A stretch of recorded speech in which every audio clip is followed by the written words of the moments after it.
Madame, Monsieur, bonsoir, bienvenue dans ce journal. Voici ce que domine l'actualité. Les questions économiques, sociales et sécuritaires au cœur de la 4e réunion du comité de suivi et d'évaluation du TAC, le traité d'amitié et de coopération entre la Côte d'Ivoire et le Burkina Faso.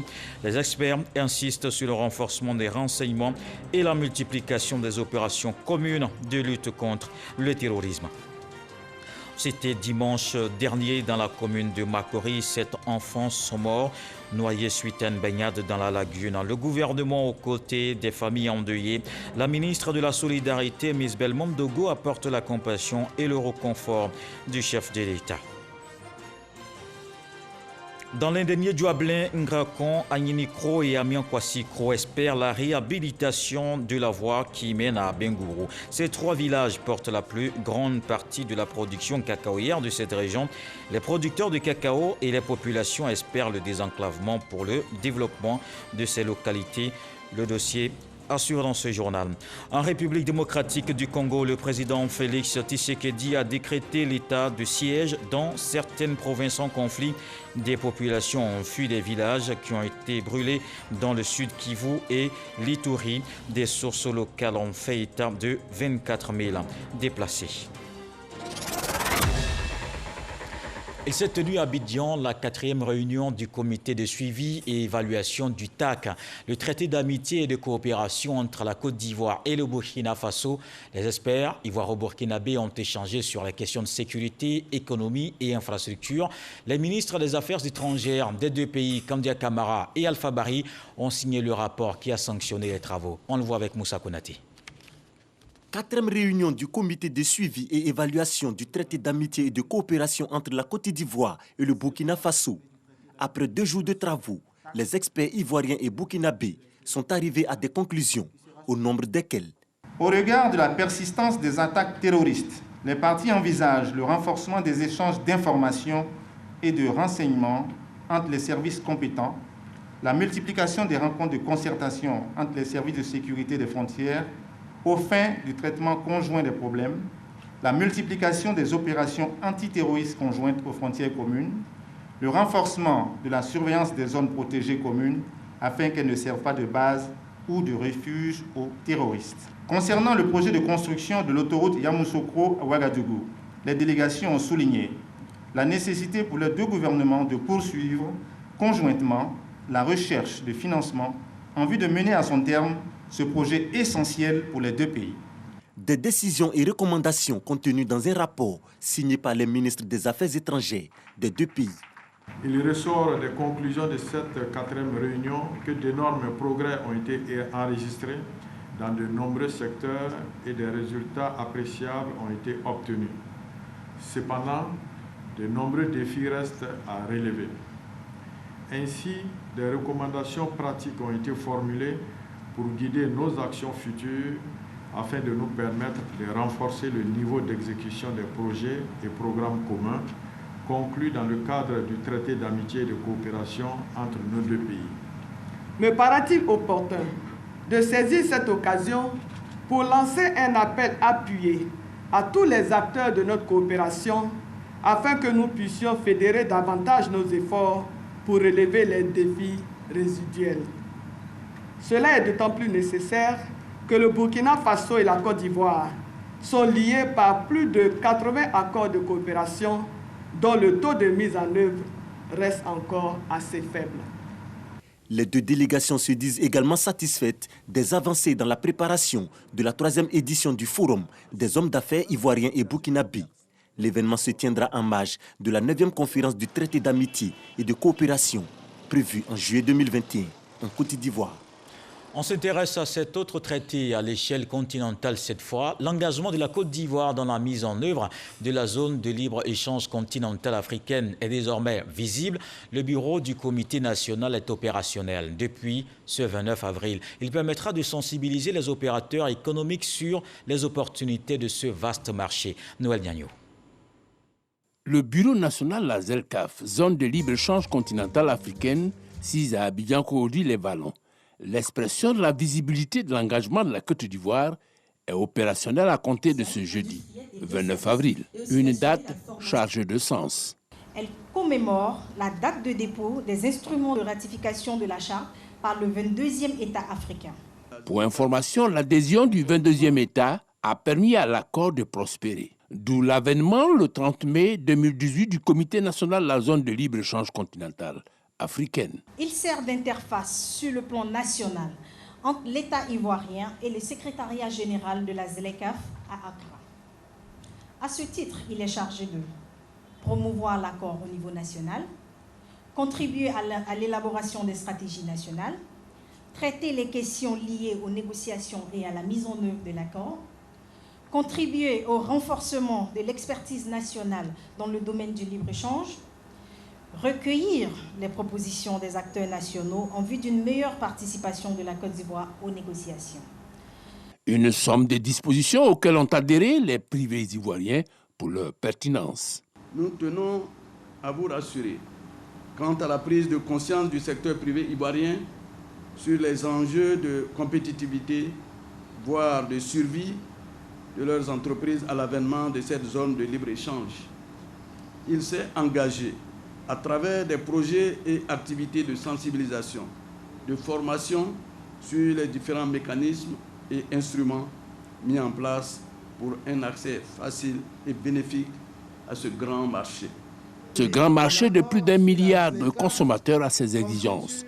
D'où l'invite du ministre du Commerce et de l'Industrie pour une meilleure exploitation de leurs maisons. La Côte d'Ivoire fait partie des rares pays, sinon le seul pays qui met un local à la disposition du secteur privé, de la société civile.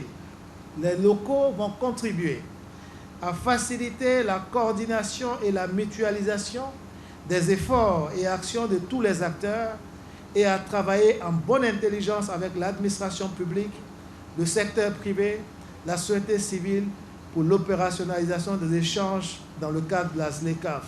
La ZLECAf, zone de libre-échange continentale africaine, c'est à ce jour 54 signatures, 36 dépôts d'instruments de ratification sur un total de 55 États.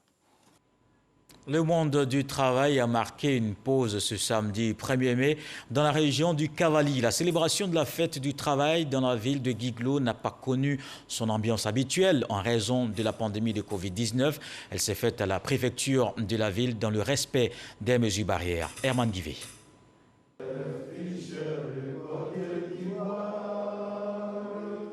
L'hymne national, repris en chœur, c'est à la préfecture de la ville de Guiglo, en présence des autorités préfectorales, coutumières, religieuses, des directeurs régionaux et chefs de service, que la fête du travail a été célébrée dans la ville par les travailleurs. Réunis en petit nombre, pour raison de pandémie à coronavirus, ils ont tenu à célébrer l'événement dans le strict respect des mesures barrières. Se succédant au pupitre, les travailleurs, par la voix de leurs différents responsables syndicaux, ont fait cas des difficultés qu'ils rencontrent dans la région du Cavally. Coupure d'électricité, problèmes de transport et d'adduction en eau potable, le coût élevé de certaines denrées alimentaires. En réponse, le préfet de la région du Cavally, Yacouba Doumbia, préfet du département de Guiglo, a pris note de leurs préoccupations, les rassurant de faire remonter ces préoccupations en vue de la normalisation de la situation. Les directeurs régionaux ont salué les efforts du gouvernement du Premier ministre Patrick Hachi. Les autorités ont fait mains et pieds pour qu'on puisse réussir à célébrer les travailleurs. C'est à saluer. Les différentes revendications, ça touche tous les corps et ils ont apporté ce qu'il fallait comme élément pour satisfaire un peu tout le monde. Donc il faut dire qu'il n'y ait pas d'ici vraiment satisfait. L'année passée déjà, la commémoration n'a pas pu se tenir. Aujourd'hui, c'est vrai que ça se passe dans une salle, mais il y a de l'évolution. Donc je m'en satisfais. Les directeurs régionaux ont appelé leurs collaborateurs à redoubler d'ardeur au travail. Chaque année, la RTI célèbre tous les travailleurs de la Côte d'Ivoire. Et aujourd'hui, elle a voulu mettre un accent particulier sur le personnel du groupe RTI au travail jour et nuit pour le bonheur des téléspectateurs et auditeurs. Suivez donc ce documentaire à 21h50 sur RTI 1. En ce mois de Ramadan, la solidarité est manifeste. Le ministre d'État, ministre de la Défense, était à la caserne d'Agban. Ténébiraïma Ouattara a participé à la rupture collective du jeûne, un moment de communion et de partage, mais aussi de prière pour le renforcement de la cohésion. Les gendarmes saluent les actions sociales en leur faveur. Ahmed Traoré, à Boussanogo. Caserne de gendarmerie d'Agban. Ambiance bon enfant pour une rupture collective de jeunes. Invité spécial, le ministre d'État, ministre de la Défense Téné Birahima Ouattara. Une rupture collective de jeunes qui réunit les différentes unités de la gendarmerie nationale. Véritable moment de partage, de solidarité et de cohésion pour renforcer davantage les liens entre les gendarmes et leurs tutelles et avec les frères des autres communautés religieuses. Ce que nous avons de plus cher, c'est la Côte d'Ivoire. Nous devons faire en sorte que nous mettions la Côte d'Ivoire au-dessus de tout.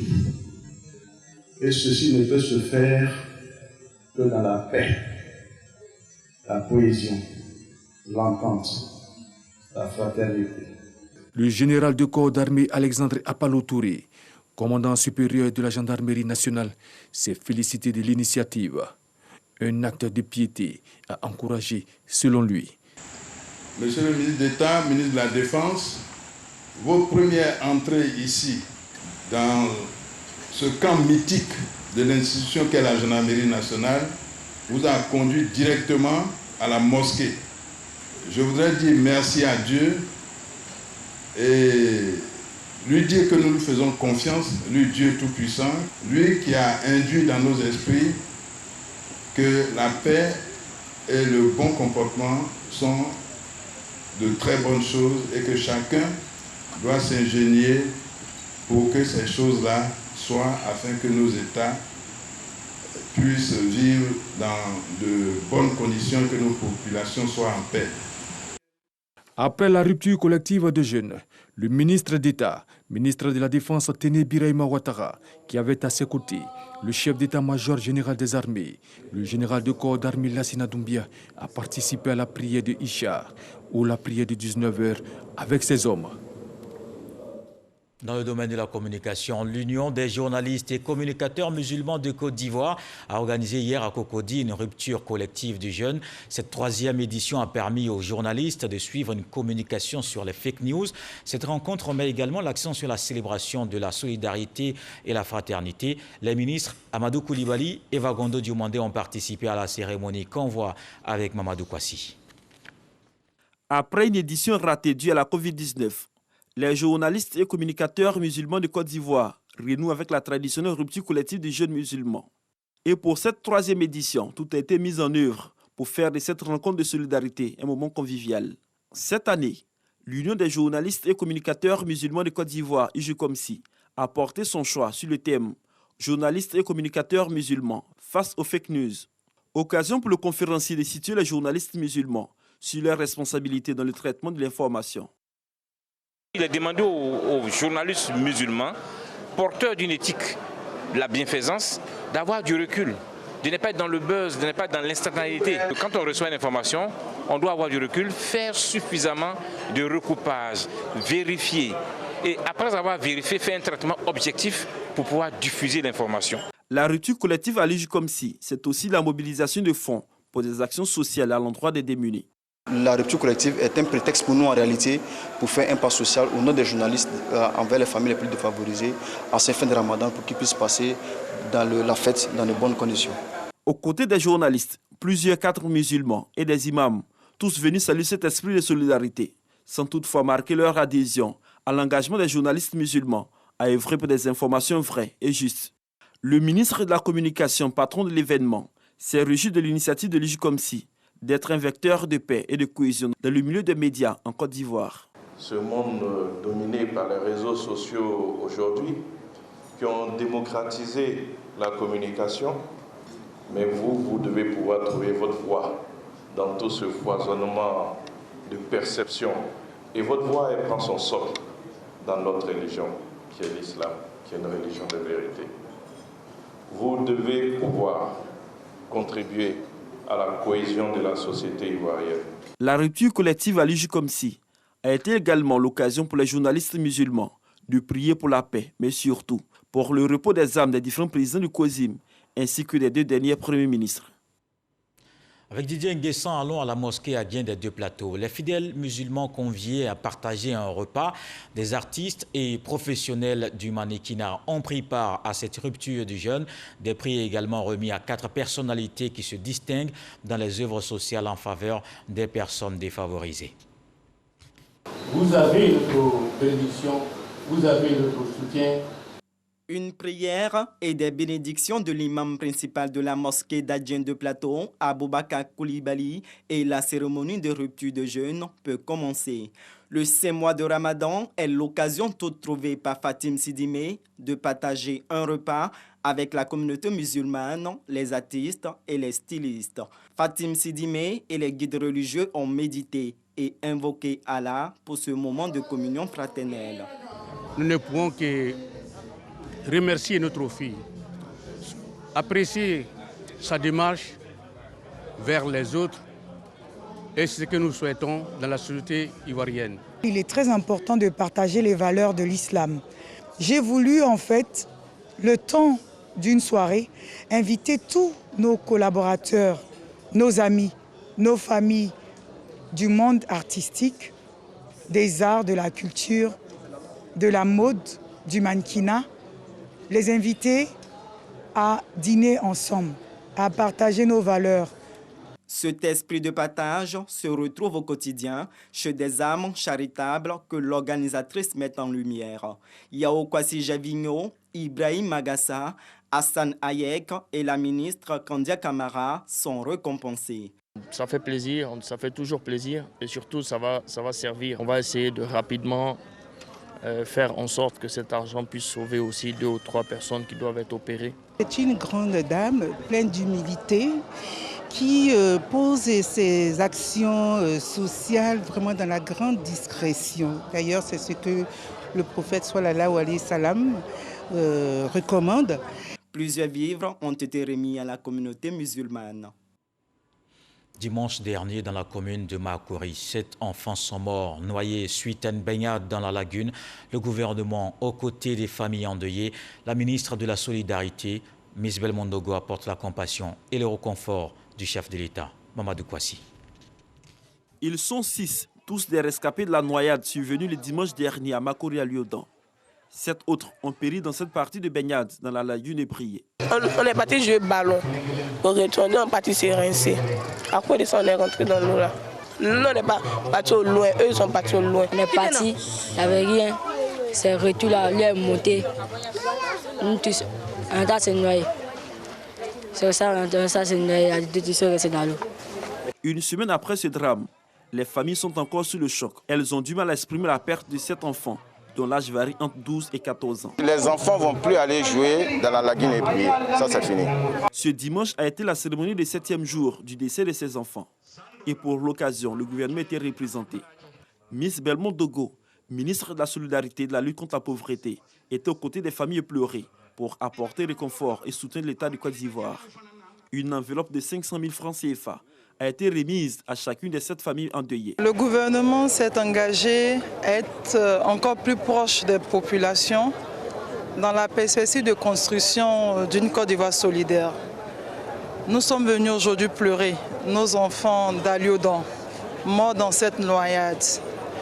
Et le président de la République, son Excellence Alassane Ouattara, et son gouvernement à la tête, le Premier ministre Patrick Achi, ne sauraient rester indifférents. Donc nous sommes venus apporter notre soutien aux parents, leur dire Yako et leur dire que le gouvernement est à leur côté. La ministre Miss Belmondogo a également saisi l'occasion pour sensibiliser les parents sur la montée des eaux en cette période pluvieuse. Après Marcouri, c'est le pavillon Les Grands Brûlés du CHU de Cocody qui accueille la ministre de la Solidarité et de la lutte contre la pauvreté. Elle vient traduire en acte la solidarité gouvernementale à une famille victime d'incendie dans la ville de Bouaké. 3 morts et un cas grave de brûlure ont été enregistrés dans cet incendie survenu la semaine dernière. L'incendie s'est déclaré. La famille a couru au portail pour pouvoir sortir. Il se trouve que, bizarrement, la clé avait disparu. Donc, ils ont essayé de forcer la porte. Les enfants étaient restés derrière. Miss Belmondogo a indiqué aux différentes familles visitées que son initiative s'inscrit dans la politique de la Côte d'Ivoire solidaire mise en place par le président de la République, Alassane Ouattara. Restons également mobilisés dans la lutte contre la Covid-19.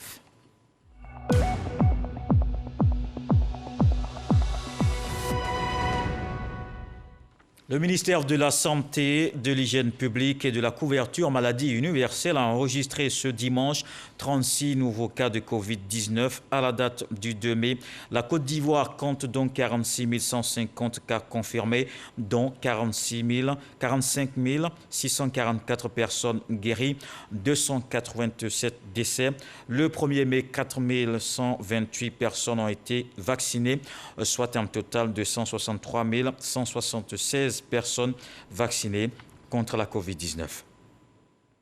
Dans la mobilisation des ressources financières, les douanes ivoiriennes et les impôts innovent. Une campagne lancée pour améliorer la qualité de service dans les directions. L'objectif est de mieux servir les usagers. Jean-Luc Bambo. C'est un engagement fort que les directeurs généraux des douanes et des impôts ont pris devant le ministre du Budget et du Portefeuille de l'État. Régulièrement épinglés sur la qualité du service, notamment l'accueil ou les délais d'obtention des documents, les deux responsables ont fait la promesse d'extirper de leur rang les brebis galeuses qui ternissent l'image de leurs administrations. Nous nous engageons à compter de ce jour, nous engagerons des actions de masse sur l'ensemble du territoire douanier. Nos équipes sensibiliseront des agents de douane au bon accueil dans toute l'administration et sur le professionnalisme et la culture des vertus telles que la courtoisie, la probité, le respect. Parce que le client et l'usager client est roi. Nous devons changer de paradigme, passer de l'administration des rois à l'administration des sujets.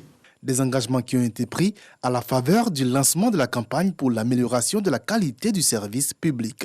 Une initiative du ministre du Budget et du Portefeuille de l'État qui plaide pour une administration financière moderne et modèle. Il s'agit de travailler donc à donner davantage de moyens à l'État pour faire face aux défis du développement. Et ça passe par encourager nos concitoyens à accomplir leurs devoirs citoyens. Le ministre a enjoint les deux directeurs généraux à passer aux actes, à savoir bannir l'impunité et redorer le blason de leur administration respective tout en rassurant les citoyens. Un point périodique sera fait de la mise en œuvre des différents engagements pris par les deux administrations financières. Les sociétés d'État renforcent leurs capacités sur le nouveau code des marchés publics, l'environnement et les nouvelles procédures. Expliquer à ces sociétés, c'est une initiative de l'autorité de régulation et de la Direction générale des marchés publics. Des détails avec Didier Nguessan. Les sociétés d'État présentent de nombreuses faiblesses dans la gestion des marchés publics selon l'Autorité nationale de régulation des marchés publics, ANRMP. Si le montage des dossiers d'appel d'offres peut paraître complexe, le Code des marchés publics de 2019 présente des dispositions que les sociétés d'État et celles à participation financière publique majoritaire doivent s'approprier. Les gestionnaires de ces sociétés renforcent leurs capacités. Ça nous permet d'améliorer nos pratiques, mettre nos pratiques aux normes des nouvelles réformes de ce domaine. Les marchés publics, c'est une matière dynamique. Tu ne peux pas tabler sur tes connaissances de 20 ans et donc il faut être là pour être à la page. Ce qui est donné comme nouvelle responsabilité aux sociétés d'État, c'est que désormais elles ne sont plus assistées dans les opérations de passation par la Direction générale du portefeuille de l'État comme c'était le cas anciennement. Du coup, les entreprises publiques, globalement désignées, sont donc responsables de bout en bout de la chaîne, depuis la préparation de la commande, depuis leur budget, jusqu'à la signature des contrats et leur mise en exécution. Vous voyez que la responsabilité est lourde. Les appels d'offres sont ouverts à toutes les sociétés remplissant les conditions. Il existe cependant des exceptions pour les secteurs d'activité spécifiques ou complexes. L'appel d'offres restreint pour une technicité particulière et la passation de conventions. Rendons-nous dans l'Indénié Djoablin. Dans le département d'Abengourou, 3 villages portent la plus grande partie de la production cacaoyère de cette région. Ce sont Ngrakon, Agninikro et Amiankwasikro. Les producteurs de cacao et les populations de ces villages vivent le calvaire de la route qui les relie à Abengourou, un enclavement qui empêche leur développement. Vous allez les entendre au micro de Eugène Atoubé. Les populations nourrissent l'espoir de voir la route réhabilitée. C'est le dossier de ce soir. À la sortie d'Agnasoué, chef-lieu de sous-préfecture dans le département d'Abengourou, le village d'Etienkrou. Presque tous les véhicules de transport en direction de la cité royale Ndénian y font escale. Etienkrou est en réalité le lieu de transit à partir duquel on peut se rendre dans 4 gros villages de la sous-préfecture d'Agnasoué. Ce sont Ngrakon, Asakro, Ayinikro et Miankwasikro qui forment ensemble l'un des greniers de la région de l'Indénié Djoablin. La moto reste le moyen de transport le plus utilisé pour se rendre dans l'un de ces 4 villages sur une route dont se plaignent tous les usagers. C'est difficile pour nous. Nos moments aussi vraiment pleurent à tout moment pour dire non, que la route n'est pas bonne. Donc on a des bagages aussi, on peut pas aller, la moto peut prendre aussi aller un coup. Dans cette partie de la région de l'Indénié Djoablin, le tronçon Etienkrou, Miankwasikro passant par Ngrakon, Aswakro et Ayinikro en son état actuel, contrarie les efforts du conseil régional qui y a effectué des travaux. Principale cause de cette contrariété, la pluie qui passe pour l'ennemi juré des routes reprofilées. Aujourd'hui, rares sont les véhicules de transport qui osent emprunter ce tronçon. Du coup, à la gare d'Etienkrou, les voyageurs doivent s'armer de patience et prier qu'un chauffeur impétueux accepte de les conduire à leur destination respective. Il n'y a pas de route. Il n'y a pas autre voiture même qui peut partir, c'est pas les tiers là. Quand la pluie commence, quand même, ne peut pas sauter à Etienkrou. On met les gens au dos, traverser l'eau là, prendre moto, venir sur Etienkrou. Les malades, c'est grave. Femmes enceintes, c'est grave. L'axe Etienkrou-Miankwasikro est long de 27 km. Les transporteurs ont beau jeu d'adapter leurs véhicules à l'état de la route, la même galère. C'est selon eux 2h30 à 3h. Le véritable parcours du combattant est effectué pour arriver à destination. 4 à 5 heures en temps de pluie, nous confie-t-il. Aux entrées et sorties des villages, les accotements sont devenus des crevasses. Difficile d'aller au-delà de la première sur cette route. En nombreux endroits, il est impossible d'effectuer un dépassement au risque de se faire aveugler par la poussière. Cette route, qui présente de nombreuses côtes et des points critiques non traités ou défaillants, est redoutée de ses usagers. Exemple, ce pont sans garde-fou sur la rivière Beki, à l'entrée de Ngrakon, qui se dégrade silencieusement sous le poids des motos et véhicules. Au plus loin, à la sortie du village, ce pont de fortune croulant que l'on traverse toujours, le cœur serré, et qui doit sa survie à l'ingéniosité des populations. Une fois, on venait, et puis nous sommes venus trouver que le pont est totalement détruit. Alors, séance tenante, on a appelé le chef de l'Angrakon. Il a fait venir un scieur. Ils ont battu un arbre devant nous. Ils ont scié le bois et les passagers, tous ensemble, on a tiré le bois pour mettre sur le pont avant de pouvoir passer. Nous avons perdu une femme ici à côté de l'état de la route. Elle était enceinte, elle était à terme, elle devait accoucher. On était à moto. Jusqu'à ce qu'on se débrouille pour arriver à Niansoué, elle est décédée en route. À Ngrakon, les populations sont encore marquées par ce drame. À toutes les visites des fils et cadres aux chefs de leurs villages respectifs, ces derniers ne cessent de rappeler les circonstances et les conditions dans lesquelles la route a fini par être objet de leurs larmes hier et aujourd'hui encore objet de leurs alarmes. Encore sous le choc, les anciens, les jeunes et les femmes s'accordent pour dire que les manques et les besoins ressassés dans leur village ne peuvent être comblés qu'avec la réhabilitation de la route. Ils entrevoient le désenclavement de leur village comme facteur de progrès et de développement. En cette période de sécheresse, nous n'avons pas d'eau parce que les pompes sont insuffisantes dans les villages. En plus, nous avons besoin que le village bénéficie de l'extension de l'électricité, d'une école et d'un centre de santé. Un groupe électrogène qui est déposé par le conseil régional. Grâce à lui, nous avons les lumières, les lampadaires dans le village, mais dans les cours, il n'y a pas de lumière.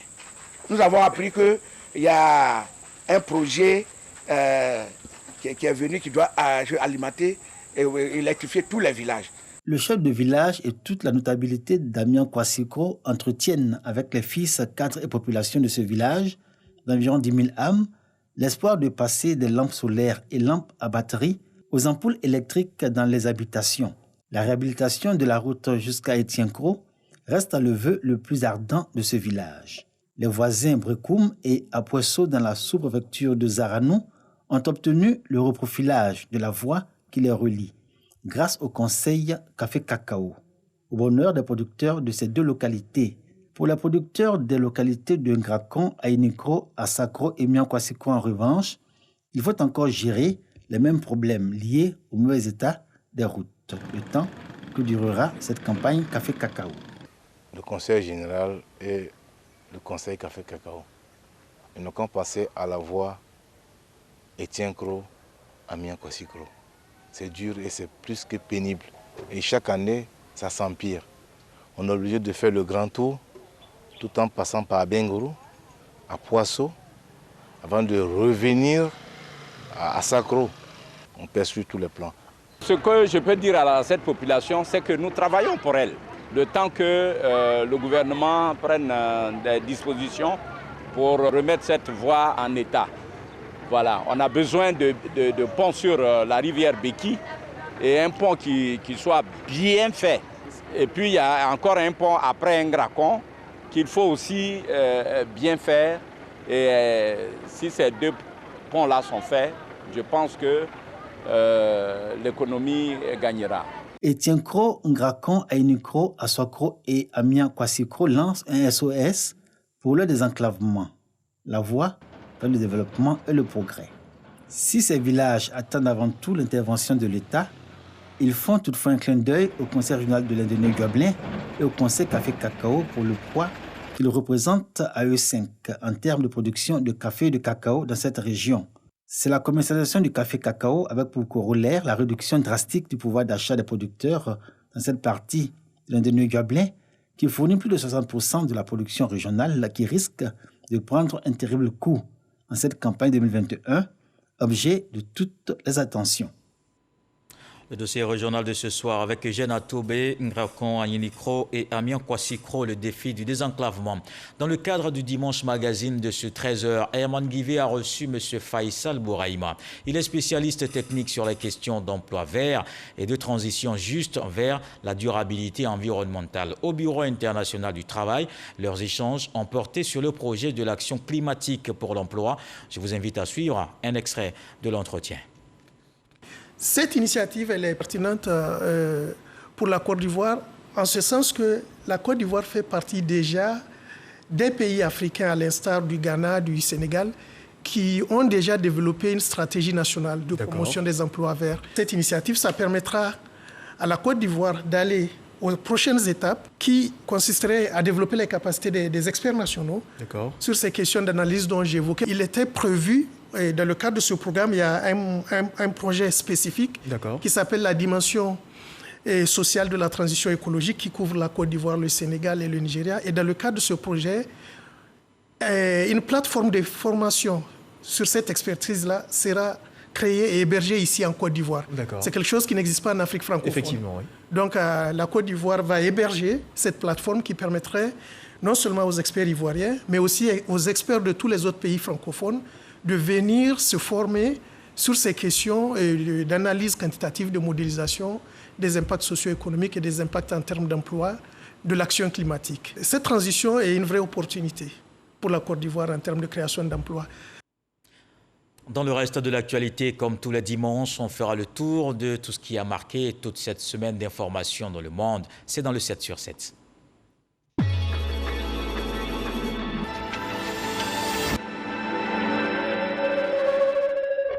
Au Burkina Faso, 3 Européens ont été capturés et exécutés. Ils étaient portés disparus après une attaque lundi dans l'est du pays entre commandos armés et une patrouille anti-braconnage composée de militaires et de gardes forestiers burkinabés, de formateurs et de journalistes occidentaux. Ils travaillaient pour un documentaire pour dénoncer le braconnage dans un parc naturel. Des rebelles de Birmanie se sont emparés d'une base militaire près de la frontière thaïlandaise. Les populations craignent des affrontements avec l'armée. Depuis le putsch du 1er février qui a renversé Aung San Suu Kyi, les tensions entre les militaires et certains des nombreux groupes ethniques armés du pays se sont amplifiées. Les affrontements ont repris dans le nord Kanem entre les rebelles du Front pour l'alternance et la concorde au Tchad et l'armée qui a juré de les anéantir après la mort du président Idriss Déby Itno. Face à face, une colonne rebelle qui avait trouvé refuge au Niger contre des unités alors que l'armée tchadienne a envoyé de nombreux renforts. L'objectif de l'armée tchadienne est de prendre en tenaille les rebelles du FACT qui avaient fui au Niger voisin au plus fort des combats de la semaine dernière et qui ont été chassés par l'armée nigérienne de ce pays. 100 jours après son arrivée à la Maison-Blanche, Joe Biden a tracé son cap pour le meilleur et pour le pire. Réhabiliter l'État fédéral pour rattraper les retards accumulés par les États-Unis en matière d'infrastructure, de santé ou d'éducation. Restaurer, suffisant la classe moyenne, première bénéficiaire des milliards de dollars prévus par ces grands projets pour finalement refonder la confiance dans les vertus et mérites de la démocratie américaine à l'intérieur comme au-delà de ses frontières. Les 7 religieux catholiques enlevés en Haïti le 11 avril dernier ont été libérés. Ils sont en bonne santé selon l'Institut missionnaire dans un communiqué. 10 personnes au total avaient été kidnappées près du Port-au-Prince alors qu'elles se rendaient à l'installation d'un nouveau curé. Les ravisseurs réclamaient $1 million de rançon. Le communiqué de l'Institut missionnaire ne précise pas si la rançon avait été versée. Son discours était attendu de pied ferme. Le président somalien Mohamed Abdullahi Mohamed, dit Farmajo, s'est exprimé devant le Parlement ce samedi 1er mai dans un contexte de haute tension. Il a renoncé à l'extension de son mandat et a appelé à la reprise des pourparlers. En République démocratique du Congo, le président Félix Tshisekedi a décrété l'état de siège dans certaines localités en conflit. Depuis une semaine, la petite localité de Bouguera a vu arriver plus de 4000 déplacés Banyamulenge descendus des hauts plateaux. La MONUSCO s'est aujourd'hui déployée à Kaololo, la zone d'où proviennent ces déplacés Banyamulenge. Mais ces derniers disent avoir été chassés par les autres communautés, attaqués partout où ils cherchent refuge.